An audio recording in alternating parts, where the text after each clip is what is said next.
উচ্চ মাধ্যমিক দর্শন 2025 শিক্ষাবর্ষে ছাত্রছাত্রীদের সম্ভাব্য প্রশ্নাবলী আলোচনা হচ্ছে।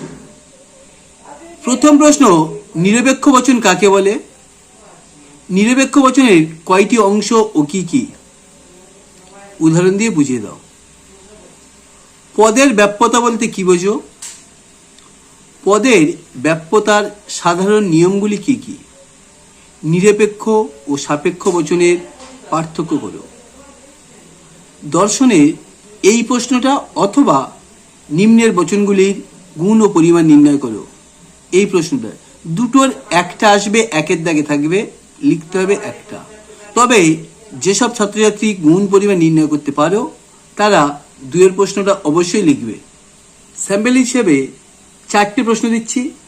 একের দাগে সব ফুল হয় লাল, কদাচিৎ কবিরা অসৎ, প্রত্যেক মানুষ মরণশীল, সৈনিকরা বিশ্বাসঘাতক নয়। এই 4টে বাক্যকে বচনে রূপান্তরিত করতে হবে, তার গুণ ও পরিমাণ নির্ণয় করতে হবে। তোমরা জানো এ বচন, তার গুণ সদর্থক, পরিমাণ সামান্য। ই বচন গুণ নঙর্থক, পরিমাণ সামান্য। আই বচন গুণ সদর্থক, পরিমাণ বিশেষ। ও বচন গুণ নঙর্থক, পরিমাণ বিশেষ।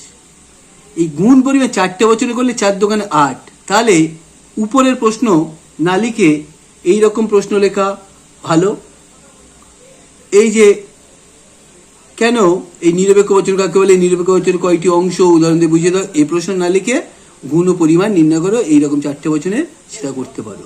এটা থাকবে একের দাগে, অথবা প্রশ্ন প্রথমে হয় বড় প্রশ্ন লিখবে, নাহলে গুণ পরিমাণ নির্ণয় করবে। এটা একের দাগে থাকবেই। দুয়ের দাগে আবর্তন কাকে বলে? আবর্তনের নিয়মগুলি উদাহরণ সহ আলোচনা করো। সরল আবর্তন ও অসরল আবর্তনের পার্থক্য করো। এটা অ বচন আছে, ওটা এ বচনের সরল আবর্তন কি সম্ভব? আর ও বচনের আবর্তন সম্ভব নয় কেন? এই অর জায়গায় একটা হবে এ বচনের সরল আবর্তন কি সম্ভব, আর একটা হবে ও বচনের আবর্তন সম্ভব নয় কেন। আবর্তন অথবা বিবর্তন কাকে বলে? বিবর্তনের নিয়মগুলি উদাহরণ সহ আলোচনা করো।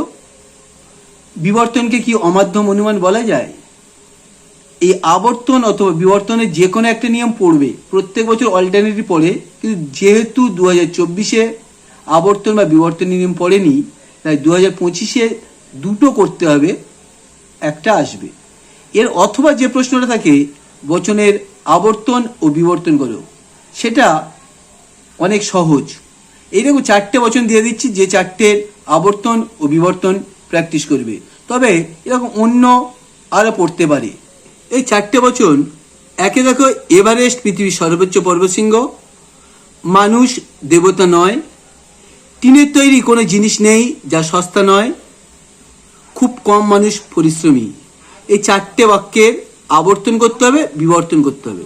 কখনো বলে আবর্তনের বিবর্তন, আবার কখনো বলে বিবর্তনের আবর্তন, আবার কখনো বলে আবর্তন ও বিবর্তন করো। তাহলে হয় সরল আবর্তন, আবর্তন নিয়ম, অথবা বিবর্তন কাকে বলে? বিবর্তন নিয়ম। বিবর্তনকে কি অমাধ্যম অনুমান বলে? এ বচনে সরল আবর্তন কি সম্ভব, ও বচনে আবর্তন সম্ভব নয় কেন? দুয়ের দাগে এই প্রশ্নটা আসবে। তিনের দাগে দেখো, তিনের দাগে বৈধতা বিচার করো অথবা টিকা পড়ে। বৈধতা বিচার করার জন্য দুটো বৈধতা দিচ্ছি। দেখো, একে কেবলমাত্র মেল ট্রেন এই স্টেশনে দাঁড়ায়, শেষ ট্রেনটি এই স্টেশনে দাঁড়ায়নি, ফলে এই ট্রেনটি কখনো মেল ট্রেন হতে পারে না। অথবা কবি মাত্রই ভাবপ্রবণ, তাই সুকান্ত নিশ্চয়ই কবি, কারণ সে ভাবপ্রবণ। এর দুটো বৈধ বিচার পড়বে, অথবা টিকা পড়বে। টিকাটা দেখো, 2025-এর জন্য যে টিকাগুলো অবশ্যই বৈধ বিচার যদি না করো, তাহলে এই 6টা টিকা করবে। অবৈধ সাধ্যদোষ কাকে বলে? অবৈধ পক্ষদোষ কাকে বলে? অব্যাপ্য হেতুদোষ কাকে বলে? চারিপদ ঘটিত দোষ কাকে বলে? ন্যায় অনুমানের সংস্থান, ন্যায় অনুমানের সাধ্যপক্ষ হেতু। এই 6টা টিকা করে গেলে তাহলে বৈধতা বিচার না করলেও হবে।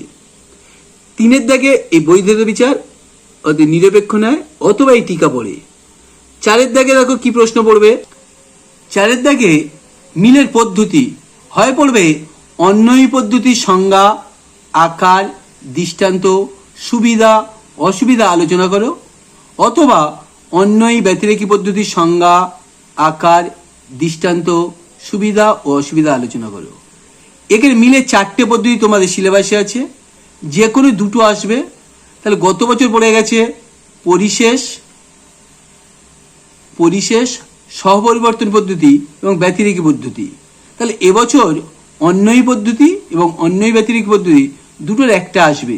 এগুলো কাটা কাটা নাম্বার 1+2+1+2+2। তাহলে এই 4-এর দাগে এই দুটো পদ্ধতি করে গেলে একটা আসবে। 5-এর দাগে কি প্রশ্ন? 5-এর দাগে দেখো, হয় বৈধতা বিচার করো অথবা টিকা লেখো। হয় বৈধতা বিচার করো অথবা টিকা লেখো। কি কি টিকা? এই 5টা টিকা। 1 সহকার্যমূলক দোষ কাকে বলে, 2 মন্দ উপমা কাকে বলে, 3 বহু কারণ বা দোষ কাকে বলে, 4 অবৈধ সামান্যীকরণ দোষ, 6 অপ্রাসঙ্গিক বিষয়কে কারণ মনে করার জন্য দোষ। এই 6টা দোষ করে গেলে এখান থেকে একটা আসবে। এখানে বৈধতা বিচার না করে এই দোষ লেখা ভালো। তাহলে 5-এর দাগের এই বৈধতা বিচার আরোহ দোষ অনুপবর্তী। 4-এর দাগে মিলে দুটো পদ্ধতির একটা পদ্ধতি লিখবে। 3-এর দাগে হয় বৈধতা বিচার করবে অথবা এই টিকা লিখবে। 2-এর দাগে আবর্তন অথবা বিবর্তনের নিয়ম অথবা আবর্তন বিবর্তন করবে। আর 1-এর দাগে নিরপেক্ষ ন্যায় কাকে বলে, নিরপেক্ষ ন্যায়ের কয়টি অংশ, নিরপেক্ষ ন্যায়ের গুণ পরিমাণ। যদি ভিডিও ভালো লেগে থাকে তাহলে চ্যানেলটিকে অবশ্যই লাইক সাবস্ক্রাইব করে রেখো। নতুন নতুন ভিডিও পেতে চ্যানেলের পাশে থেকো।